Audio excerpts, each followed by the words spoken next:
बिलासपुर दौरे के दौरान मुख्यमंत्री सुखविंदर सिंह सुक्खू ने कहा कि चार बार अनुराग को जनता सांसद बनाकर दिल्ली भेज रही है, लेकिन वहां पर अनुराग सिर्फ मौज मस्ती करते हैं और हिमाचल के मामलों को नहीं उठाते। सुक्खू ने कहा कि रायजादा ईमानदार और जनता के कार्य करवाने वाले व्यक्ति है। उन्होंने कहा कि सतपाल रायजादा को इस बार जनता सांसद बनाएगी।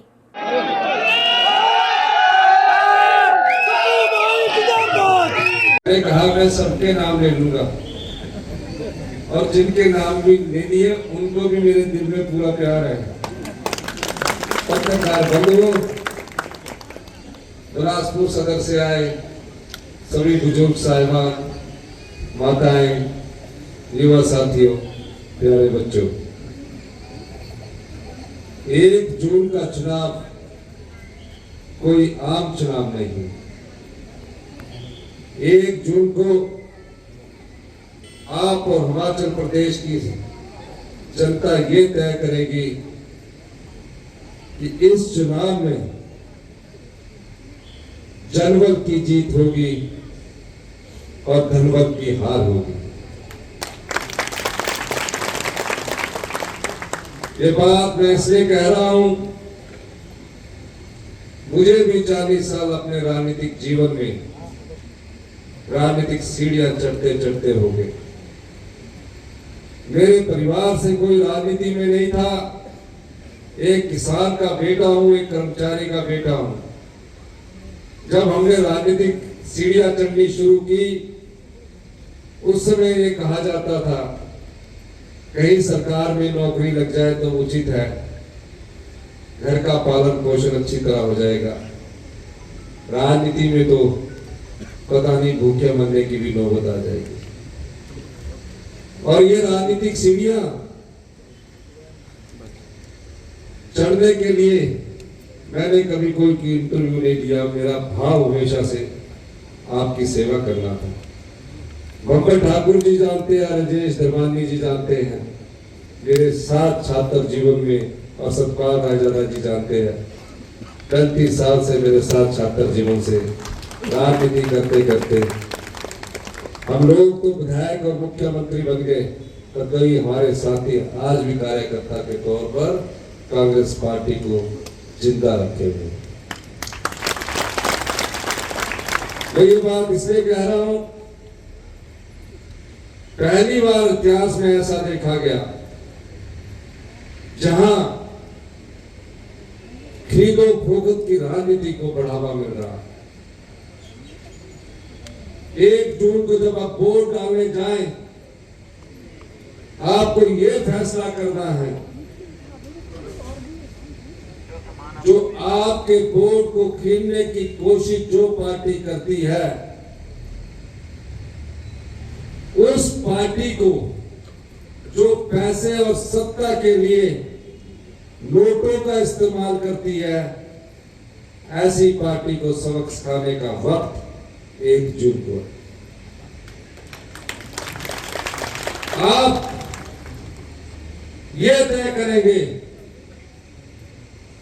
कि 70 साल की आजादी में अगर हिंदुस्तान की जनता और हिमाचल की जनता को कोई सबसे बड़ा अधिकार मिला है, हजारों साल की गुलामी के बाद स्वतंत्र भारत में अगर सबसे बड़ा अधिकार कोई मिला है, तो वो वोट का अधिकार आपको मिला है। ये वोट की ताकत ही है कि 40 डिग्री टेम्परेचर में भी प्रदेश के मुख्यमंत्री, विधायक, मंत्री आपकी ताकत के सामने आपके पास अपना हक मांगने के लिए आ रहे हैं। अगर ये वोट की ताकत ही मिट जाएगी तो ना कोई आपके वोट को पूछेगा और ये लोकतंत्र जिंदा रहेगा। 15 महीने पहले हिमाचल की जनता के आशीर्वाद से हमारी सरकार बनी। 40 विधायक चुनकर आए थे। कभी मैं कल्पना भी नहीं कर सकता था कि जब हिमाचल का इतिहास लिखा जाएगा, हम हमें ये कहना पड़ेगा कि 6 कांग्रेस के विधायक भारतीय जनता पार्टी की राजनीतिक मंडी में बिके।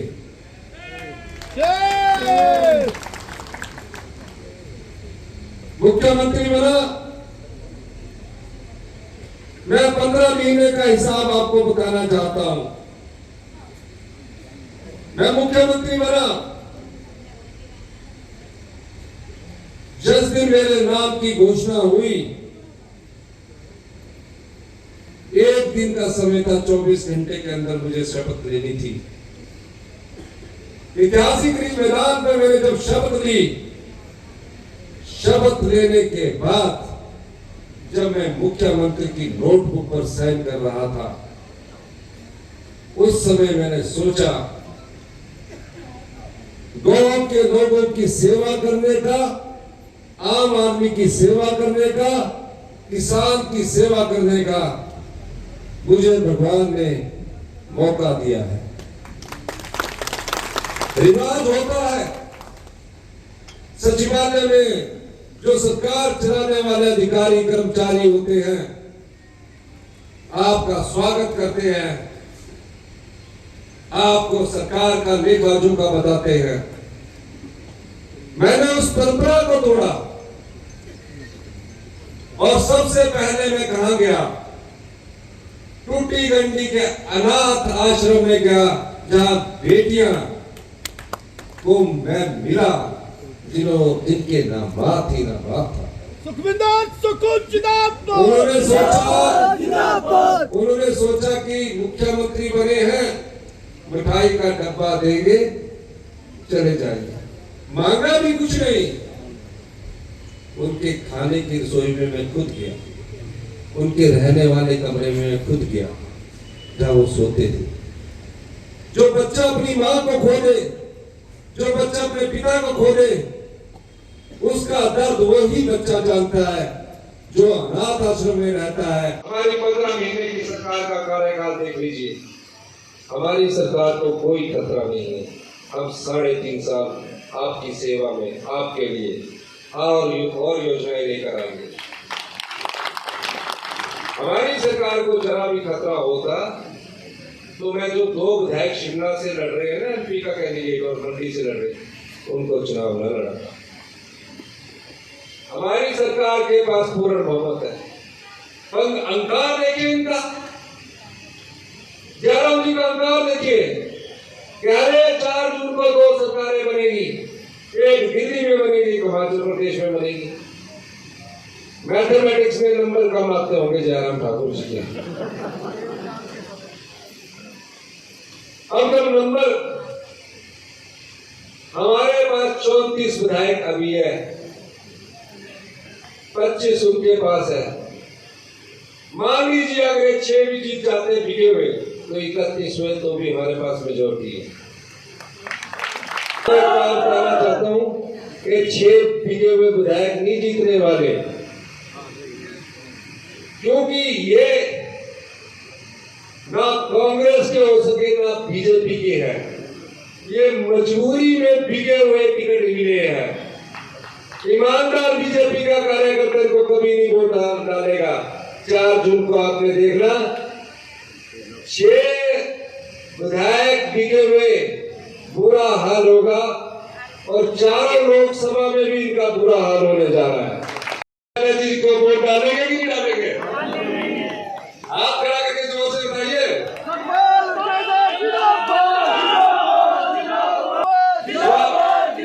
सवाल सब बढ़कर और अधिक है। इन्होंने एक राज्यसभा की सीट चुराई है। अगर हमारी हिमाचल की जनता ये तय कर दे कि हमने भविष्य की लोकतंत्र की दिशा और दशा को तय करना है, और हिंदुस्तान के मतदाता को एक ऐसा रास्ता दिखाना है जहां बिके हुए खरीदो फरोख्त की कोई कीमत नहीं होती, तो 1 जून को जब आप वोट डालने जाएंगे तो ये सोचकर वोट डालने जाइए कि लोकतंत्र की ताकत जनबल है, धनबल नहीं। इसीलिए मैंने कहा था कि शुरू में 1 जून का चुनाव कोई आम चुनाव नहीं है। यहाँ धनबल को हारना पड़ेगा, जनबल को जीतना पड़ेगा। सिटी चैनल के लिए बिलासपुर से सुभाष की रिपोर्ट।